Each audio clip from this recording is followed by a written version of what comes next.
So basically, it's a little bit to speak about the concept of a scope and how this is affecting our work with metaphor of movement, IEMT, provocative change works, how specifically scope is affecting our work and how important it is in our work. So we decided to start having these chats because we want to uncover the anatomy of change work, as we called it. What are the specific things that make something work or make something not work? The parts of or the systems that make the organism that is change work function, using that as the metaphor. So if we're gonna think of scope, we're gonna think of something that has dimensions which could be front and back, up and down, right and left. So in three-dimensional space, we have something that can go up, can go down, can go forward, can go back, can go left, and definitely go down if there's more space to go down. Exactly. And so that will be scope in space according with the book. According to scope in general, so it's the movement within a specific framed location that has a specific scope. This is the scope within this frame, if we're going to talk about. Although, if we're talking in the real world, we could have an unlimited scope, which is the whole planet. When we go to a specific, like, geographical scope. Yeah. Okay. Now, the idea in Six Blind Elephants, Steve Andreas is talking about scope and category, and lots of people don't know what that is. Yeah. Scope and category is a way of understanding things based on what a category is or what a category might be. And category, if we were going to simplify that, categories are things that are related in a certain way. They could have common properties. They could have similar actions.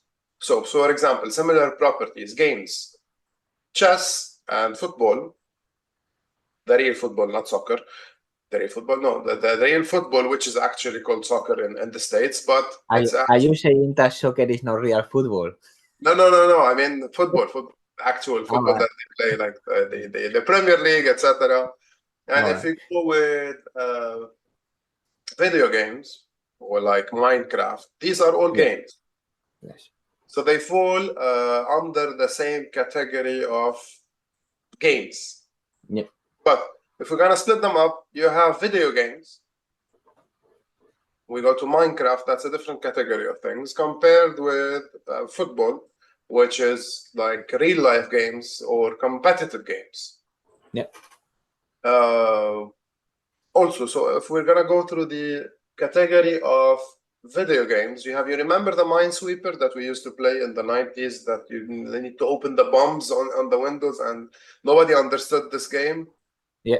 That's a mental game. Yeah.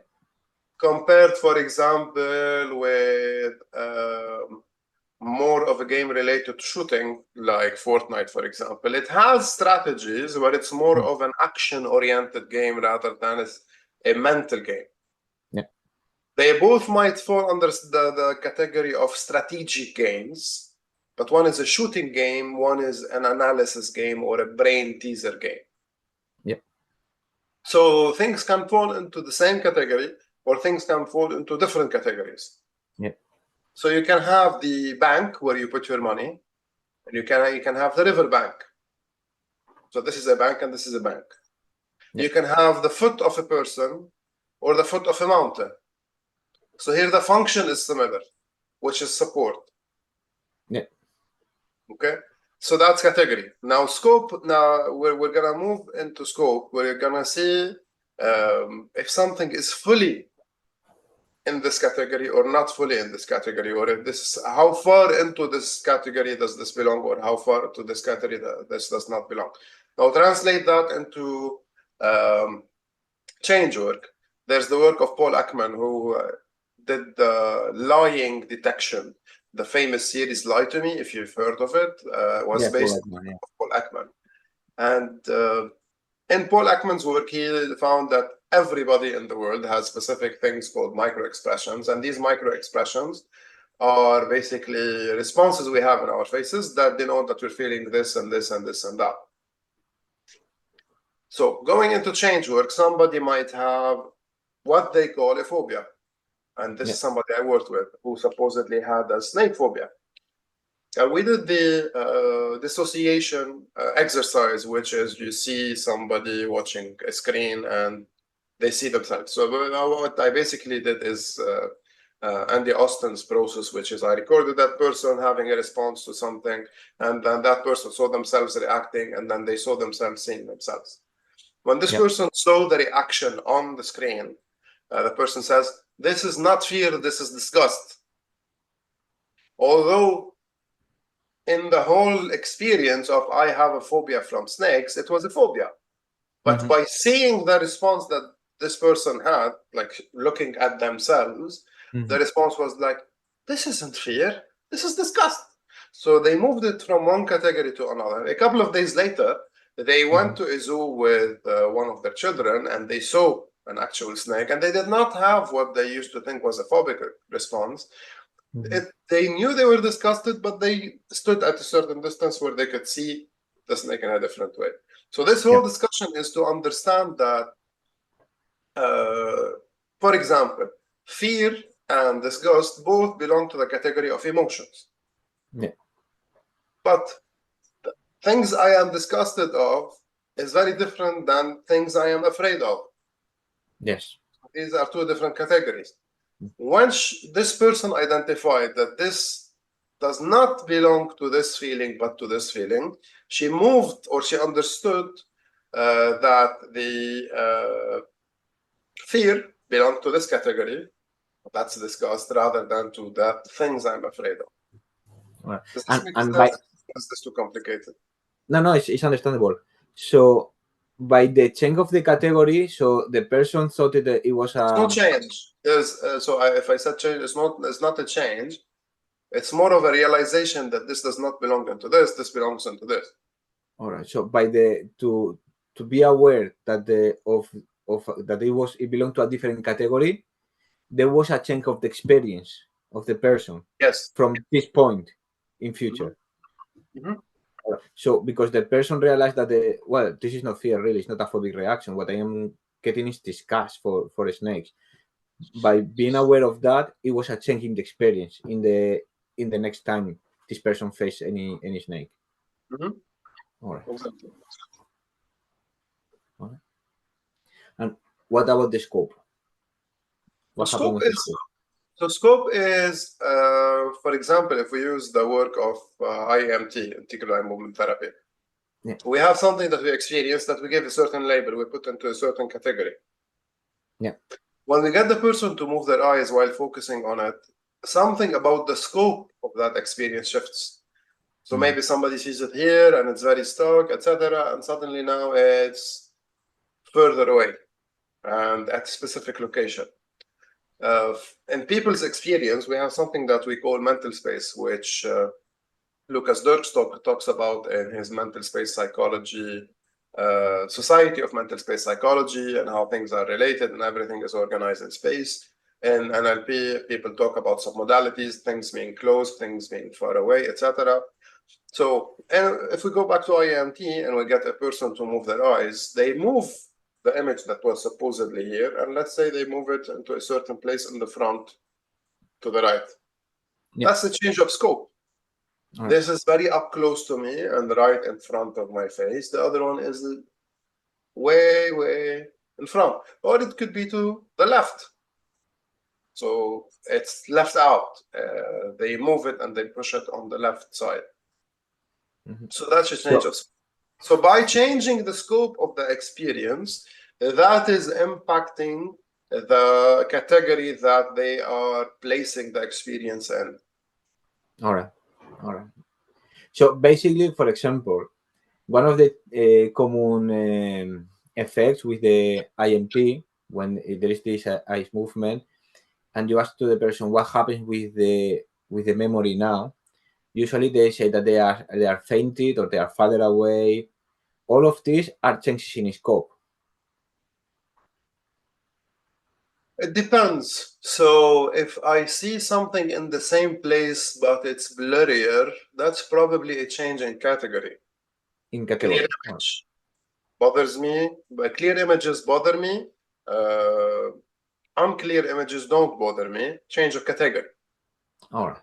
But this is happening in a way that is more automatic by the brain rather than the practitioner trying to change it and solve it themselves. Yeah, this is the main difference between IEMT and the rest of the models.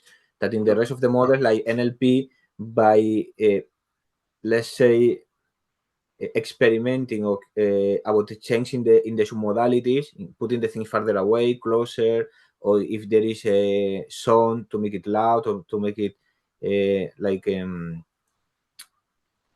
more quiet. There is an effect in the client, but with IMT you don't suggest, you don't do anything like that. You just do the eyes movement and you check what happens in the experience of the patient. So in NLP, it's more of a calibration of the scope and the categorization of experience of the person. In IEMT, it's an automatic, it's a natural process of recategorization or changing the scope of the experience. Yeah. Because the brain is doing that versus I am telling somebody else to let their brain do this. Yeah. Yeah. And one of the things, because in metaphor of movement, for example, there is two things, because we are speaking quite a lot about the space in IMT and metaphor of movement, but now with the latest work of Andy in metaphor of movement about time, there is also scope in time. Definitely, time is related to scope. So if you simplify it to the work of timeline therapy, for example, which is very, very limited to where's your past, where's your future. Yeah. Somebody might say, my past is behind me and the future is in front of me. Yeah. And if you ask them, okay, so is it behind you from your head, from your back, etc.? You get the details where it is. You have the specific size of it. You have a specific scope. And okay, if you go, how far is the past to the back? And they say 10,000 meters. What about the future? Like 2 meters away.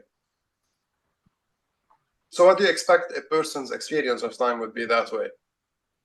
Any idea, Rafa?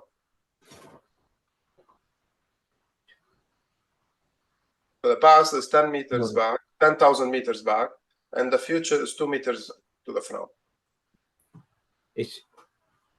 So the what is the future is closer to the person than the past. So what feelings or experiences do you assume? Anxiety, I will say. Exactly, because it's very close. They need to get things done. They don't have enough time, etc., etc. Yeah. Now, take the parallel. That looks like me. Somebody like that? You know somebody like that? Yeah, exactly. I was going to ask. I know someone like that. Now, if you go to metaphors of movement, you might have somebody, when you elicit their metaphor, which is basically, what is the metaphor? It's the projection of the right hemisphere into space and the experience of the left hemisphere of that projected right hemispheric landscape. So in their landscape, what's in front? Very, very far away mountain. What's behind? I'm standing at the edge of the cliff. So the future, or what they want, is very, very far away. Where they came from is very, very close, and they have just come out of it, or they are at the edge of it. Yeah. And that changes the experience of what's going on with that. Depression. No, it came from a depression, no, or something like that, because it came from something down. If it's a cliff. Okay, depression is a hole in the ground. Yeah. An edge of a cliff might not lead you to depression. All right. So it came from yes, because it can be, the height could be different things, but it will be like the future looks like not with anxiety. It looks like you have enough space and time to move, but if you go one step backwards, you are going to fall down. So when what do you think their experience is there? When they think of their past, it makes them anxious. Yes. So they are always looking forward to getting someplace. And these people are probably procrastinators. I'm assuming here, but this informs what I see in a person's experience.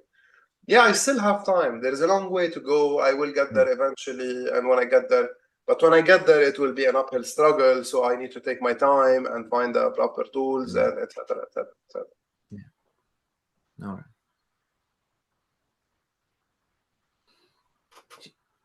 And by the work in metaphor of movement, also one of the things, for example, that there is two things when I was reading the book about time that and also checking the work of Andy and the work of Nick about time, there were two things that for me it resonates quite a lot. One is when I was in the KFC, I came to England and I started to work in KFC, and basically I was in, from my point of view in that moment, in a very bad situation because I came from an engineer background in Spain, managing, to being cooking in a KFC, not knowing my economical situation, my family situation here, like in a new country.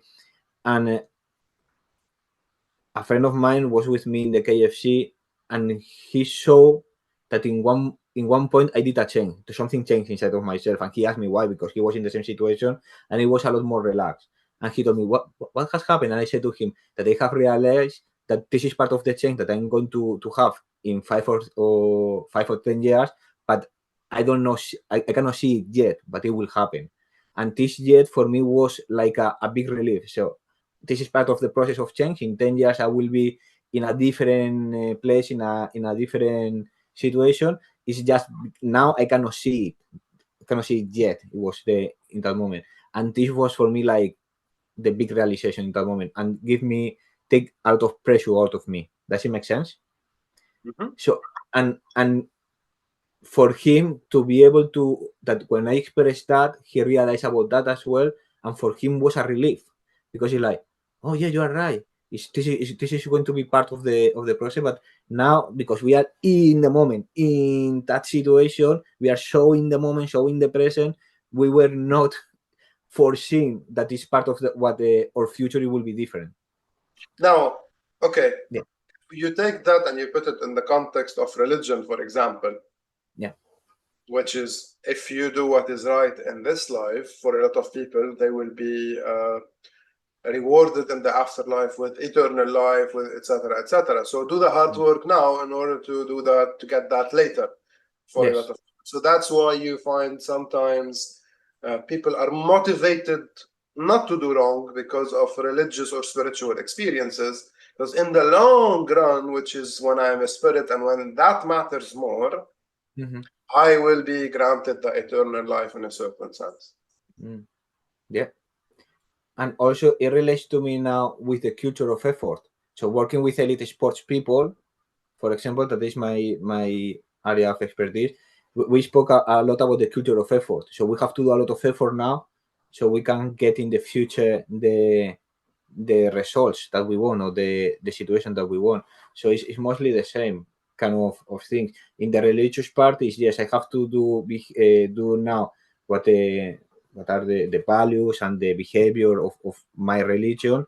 So afterlife, I can have this kind of the heaven or whatever, depending of the religion you are going to have, reincarnation, So whatever. even if you go to 2,000 years ago when the Egyptians buried their emperors, they gave them the gold because they will use it beyond this world.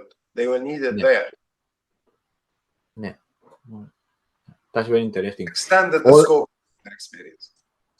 Also related with the work of Nick, when I was working with the first sessions that I did with Nick Kemp, and I was, no, I'm a coach and I want to make this a lot more professional way. And he asked me, how long have you been studying and doing all this thing? And I say, well, around 10 years. And he told me, don't worry, just 20 more years and you will get it.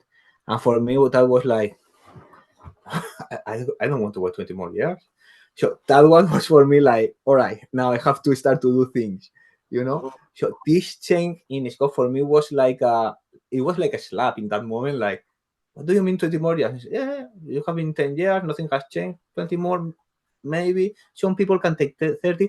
Some people can be trying, I will, all their life, nothing will get it done. And it was like, so this change for me was like a big slap, a big moment in, oh no, I have to You start change the doing something. perceptual scope of your readiness. Yes. So that one was very interesting. So by now checking as well the work of Andy Austin with the time and in metaphors, is this changing scope in time, and what we have been working with IEMT and metaphor moving, the changing scope in space, but it's making a lot of difference if you realize about that. Does it make sense? Of course. Basically, what is done in provocative change work is we are influencing either the scope or the categorization of a person's experience. We're seeing what are the categories that need expanding or need shifting in a certain sense. How am I categorizing my responses in a certain way? So if I see something, hear something, feel something internally according to the PCW model, that creates an internal experience. So that's the category that we're messing around with. So that was very, very important. And when reading the book of Scope, is at the end a lot of this is how in a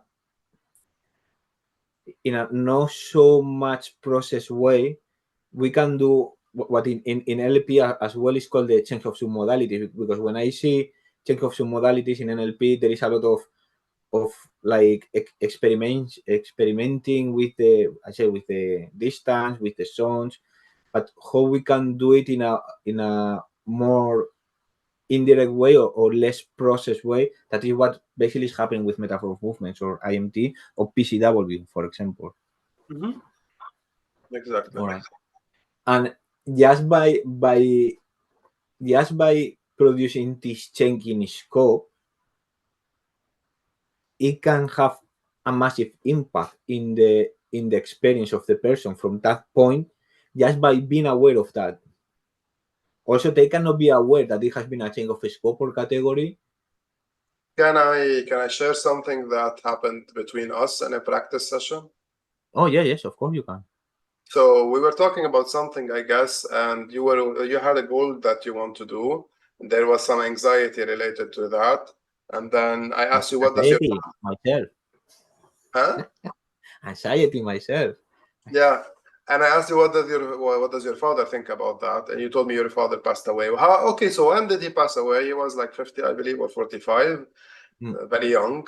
God rest his soul. And I'm like, oh, so how old are you now? Okay, so you want to beat him before, so maybe you have genetics, etc., etc. And I noticed after that impacted your experience in a certain sense.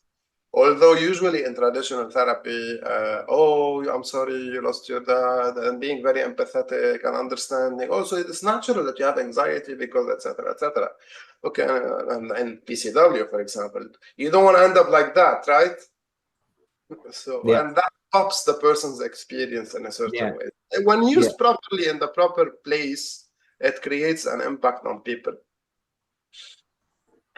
Yes, that's correct. That's correct, because as you say, when there is a change in this experience, in like the situation, for example, when and we work a lot of metaphor of movements as well, when there was someone like a bird on top of my, and it was like my dad, no, the feeling like my dad and my granddad watching me from the top down there.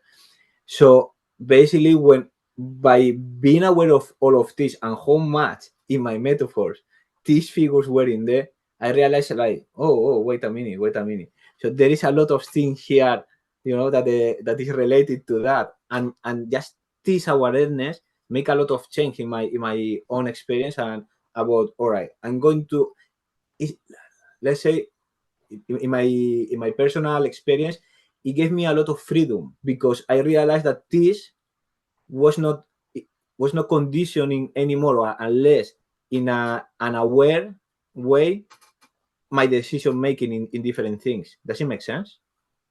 That only has to make It makes sense sense. for me. It makes sense for me. So yes, totally. So I guess this is everything we have about scope today. Yes. Let's see in the next chat what people will find out about. So if you like this, subscribe, share, and leave us your thoughts. Thanks, Rafa. Perfect. Bye.